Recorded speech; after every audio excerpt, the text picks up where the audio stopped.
A 24-man roster has been announced by U.S. Soccer and their new interim manager. I'm sure you guys heard about B.J. Callahan, who replaced Anthony Hudson. We were going to do a video on that, but I figured we'll just wait because stuff is going to be coming in thick and fast with regards to the United States and the summer. They have the Nations League here on June the 15th. They have the game against Mexico where this group of players are preparing for. Then you have the Gold Cup. And then 2023 is in full steam ahead mode, heading towards 2024, which we'll get there when we do. But again, from the change at the top, from the sporting director, from the pursuit of a full-time manager, from the dual nationals, highlighted by Balogun, who's on this roster. Can you believe it? We just stop for a second just to see his face on the press release. To see him draped on that U.S. Soccer, this felt like science fiction 2 years ago. Felt like science fiction a year ago. Felt like it could happen, but maybe we were just maybe a little too smitten. So it's happening. And he's a big part of this. And this is what makes this roster stand above so many in the past. It is absolutely loaded. And you can see how hard it is going to be moving forward to make a U.S. men's team, almost at every position. There are several guys who are injured, affording opportunities to others, which we will get into. But imagine that those guys are healthy, and think of some of the people coming down the pike. This is a very difficult team to make. So there's 24 players. From my understanding, they'll cut it down to 23 by June the 5th, which is just around the corner. I mean, just around the corner. They might cut it down to 23 by the time you watch this video. And it'll probably be one of the goalkeepers because they brought 4. We'll talk about the goalkeepers here in a minute.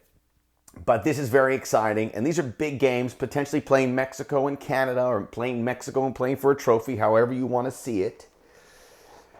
And we're going to get a look for 2026. B.J. Callahan. It's an odd situation. We'll talk about it. I've been mentioning it here on the Soccer OG that Anthony Hudson wasn't going to get the U.S. job. I think it was made abundantly clear to him. So something came up, apparently an opportunity in the Middle East, and he left. A lot of people would say, why doesn't he stick around for the Gold Cup and coach the Nations League? No, that's not how it works. If somebody's offering you a contract and offering you money, you take it. You don't stick around because I want to have this great opportunity. That's not realistic, and that's the advice I'd give to all you kids out there, especially those with young families. Go for the money. So no apologies for Anthony Hudson. Thank you for his service. Under his watch, a lot of cool things happened, and he also bridged that gap from a lot of unpleasant things where we kind of got back to some normalcy. Sporting director was appointed, so all good. But today on the Soccer OG, check out the Soccer OG podcast where all podcasts are available. I got one right now with Paul Carr, researcher extraordinaire, formerly of ESPN, with Fox, with CBS, with Turner. We'll talk about the pecking order of U.S. soccer, where these American players, many of which are on this roster, will be going next for their European endeavors. We'll also talk about sports betting in soccer, which is a huge topic, the biggest game changer there is. So check out the Soccer OG podcast where all podcasts are available. Like and subscribe us here. And check out all the Soccer OG podcasts, and check out all the videos here. Not all at once. That'd be crazy. So let's take a look at the roster. Here they are, 24 players, the goalkeepers. Because there's some injuries to, Zach Steffen, we got reports he had surgery. He's out 3 to 4 months. Ethan Horvath, unable to go. So Matt Turner is going to be the number 1 here, and one of these goalkeepers will go in the not too distant future. Josh Cohen of Maccabi Haifa, tremendous to see him here. And Drake Callender, who has the look of this athletic goalkeeper coming out of MLS, who could maybe follow a Zach Steffen passage to Europe here. He's made a couple camps here for the United States. 7 defenders. You can kind of tell who's going to make it. But look at that. Some of the defenders that unable to go, keep in mind, Tim Ream is out. There is Mark McKenzie. Well, we'll get to Mark McKenzie. He's healthy, but Tim Ream was the big injury that wasn't able to go. and Cameron Carter-Vickers is the other one. So keep in mind those two guys weren't able. We'll talk about other options here. 6 midfielders. The big one here is no Tyler Adams. And him not being there changes how everything looks for this U.S. team because, as you will see, Gio Reyna is classified as a midfielder. In the World Cup, he was classified as a winger. So Gio Reyna looks like he'll play a different role. But how would that look in a 3-man midfield? That is going to be one of the compelling stories, maybe number 2, if you ask me, behind Folarin Balogun. And then the 7 forwards, which is absolute murderer's row. Brendan Aronson, Taylor Booth, Ricardo Pepi, Christian Pulisic, Tim Weah, Zendejas, and of course, Balogun. So be excited about this squad. Again, this is a very tough group to crack, and that is not going to change. That said, BJ Callahan, who did mention about the familiarity about this group, said it brought them all together, and then he's excited that they're going to hit the ground running. Keep in mind, 2 years ago, or in 2021 when they did the Nations League, a tournament that they won, I mean, we were seeing combinations of players playing together for the first time. It was all new. Everything. We were like, whoa, slow down. A lot of guys just beginning their international careers, really. So we were seeing that, and now it is fleshed out and a group of guys that have gone through a lot. I mean, just, I think it was 13 players that were on the World Cup roster to participate in that is going to give you experience beyond everyone else. So we have that going for us. A lot of guys that also played 2 years ago. So this is a seasoned group, not only individually, but also collectively. That changes everything from what we saw 2 years ago. Now, the question is, how is it going to look as we move towards this Nations League game, which is going to be a big one, and we expect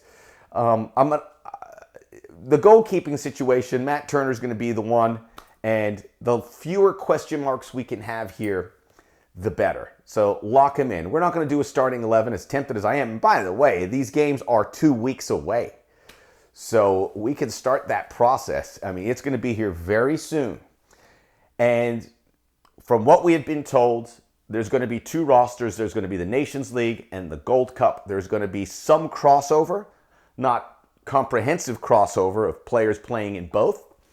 Some of the guys that you were surprised that maybe weren't on here perhaps will be on the Gold Cup.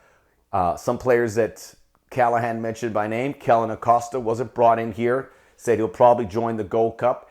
Was a little concerned about his situation coming off an injury with LAFC in the CCL. John Brooks, Mark McKenzie, you would have earmarked. I would say this about John Brooks. I mean, it wasn't a great rollout with him and what was happening. Clearly, there was something there that we weren't aware of. He deserves an opportunity to come back. He had a really good season with Hoffenheim, helping to keep them up. He is on the back end age-wise now on a very young team. He's not an old player, but this is a very young team. You shouldn't rule him out, but hopefully he gets that chance in the Gold Cup. Hopefully he's able to flesh things out with teammates. I don't know what happened, but there's something somewhat traumatic had to have happened. But he's earned it. He's back. Mark McKenzie's been tremendous. He should be there as well. We'll see about that Gold Cup, which will be in July. But there will be like maybe, let's say 7 or 8 guys from this squad that will be on that Gold Cup. We'll set the line at 7. And we'll see what rolls from there. But, I mean, the Nations League is 2 games. It's not like this.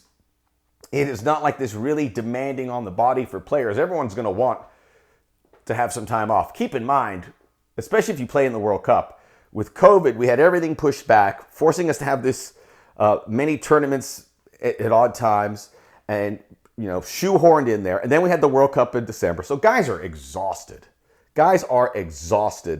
And I would love many of them to have as much time off, especially a guy like, well, I don't want to say Christian Pulisic because he didn't play a lot, but just being on that Chelsea roster had to be taxing, right? So hopefully these guys can get some time off here in this summer, because after this, you are locked in as we get ready for 2026. It is going to be a serious ride. So some guys will be on that Gold Cup squad. We'll see when they circle back. But again, the list can go on and on. a lot of good, deserving MLS players who are on the outside looking in on this roster. I work for MLS. I don't see how many of them could make it into this team, certainly in the attacking options. I just don't. You got the two defenders. And how long is Miles Robinson going to be an MLS player? Walker Zimmerman makes great money. I don't think he's going.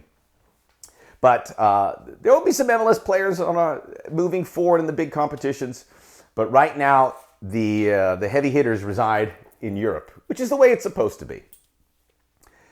Defenders, I think we can kind of make a back line here. It's going to be Anthony Robinson, left back, Serginho Dest, right back. And then it will probably be Walker Zimmerman because he played the World Cup. And either Miles Robinson or Chris Richards. Chris Richards didn't play a whole lot. Miles Robinson is playing. It'll come down to the camp to see who gets in there. But I think Zimmerman, Dest, and Anthony Robinson, I'd be surprised if that's not 3/4 of your back line for that Mexico game. They're going to want some experience. There is experience here. Is it overwhelming experience? Not there, but Zimmerman can certainly provide it. Austin Trusty has some flexibility. Joe Scally has some flexibility. So I like that about this team, that you can throw different options here in that back line. And so many guys waiting in the wings in those positions, right? Certainly at center back with Ream, Carter Vickers, McKenzie, Brooks. This center back is an absolute strength. So we're going to have a good pairing. We just need some of the European-based center backs to start playing a little more frequently. Midfield is the head scratcher. Not in the selections, although Alan Sonora, look, he hasn't done well in Mexico, and when he's called up to the U.S. team, hasn't done much whatsoever. I just don't project him there. Clearly, U.S. Soccer does. I would, if they're hell-bent on having him there, my guess is that there's something I am missing, so I'm willing to take another look. He'd probably be the odd guy playing-wise from this group. So the big question, who fills in for Tyler Adams? Johnny Cardoso, who's been playing at Internacional at Porto Alegre, playing regularly, scoring goals, is the fit at number 6. However, you got Gio Reyna there, who might be playing as a number 10. You figure McKennie and Musa find a way there. Are they inverted there? Are they kind of double sixes? Or you need someone there in that retention role. It's not going to be Tyler Adams. You could put Cardoso. If it's not Cardoso, is it Luca de la Torre, who's going to be busy with the Spanish league? He's hoping to avoid relegation for Celta. If it's not as a demanding, Tyler Adams wins ball and support so well. Luca de la Torre can do something a little different in support and beautiful passer, but you may lose a little something if your opponent is possession heavy. I don't know if that's going to be Mexico. So maybe you can go with de la Torre, McKennie, and Musa. Do you go Reyna, McKennie, Musa behind him? Do you go Cardoso, McKennie?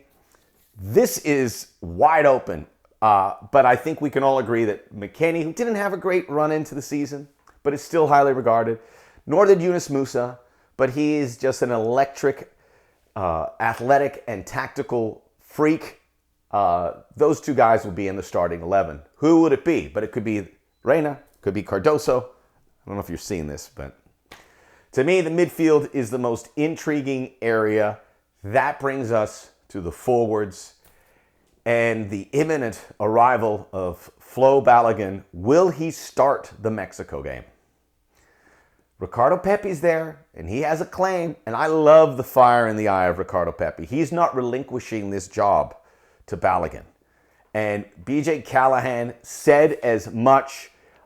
He was talking about how blown away he was by Balogun's commitment to the U.S. He said his commitment to the U.S. is unwavering.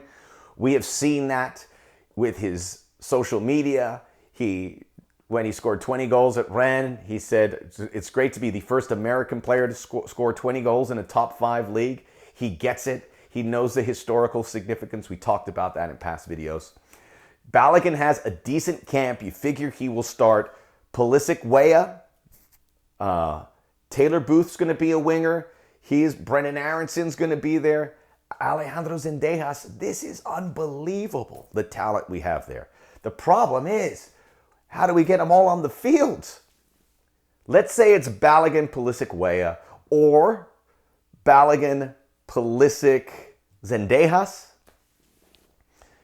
That's a really exciting trio. Or Pepe, they're going to get these 2 games. I would imagine the Gold Cup would have some of these attacking players because you can't play all of them, but it really is an exciting group. We'll talk a lot more about it, but get excited. Flo Balogun, June 15th, we'll see him in some capacity, I'm sure, whether starting or coming off the bench for the United States. We make it official, stamp him as he will get his first cap. And the U.S., I think they beat Mexico. The question is, can they beat Canada, who should be the favorites in the Nations League? Defensively have issues, but talent-wise, everything is poised. The U.S. doesn't have a coach. Canada should be the favorite. It's going to be a lot of fun. And did I mention it's in Las Vegas? I don't know if I'm going to be able to get out. I'm kind of busy with MLS right now, but I'll see if maybe I can slip out. But I'm going to be a cadaver for the whole week if I do that. I won't get enough sleep. Soccer OG, check out the Soccer OG podcast where all podcasts are available. Check us out here on YouTube. Check out all our videos. Like and subscribe us as well. We appreciate all of you who have come on board. I promised to provide thought-provoking, interesting videos in the future weeks. Come on, summer.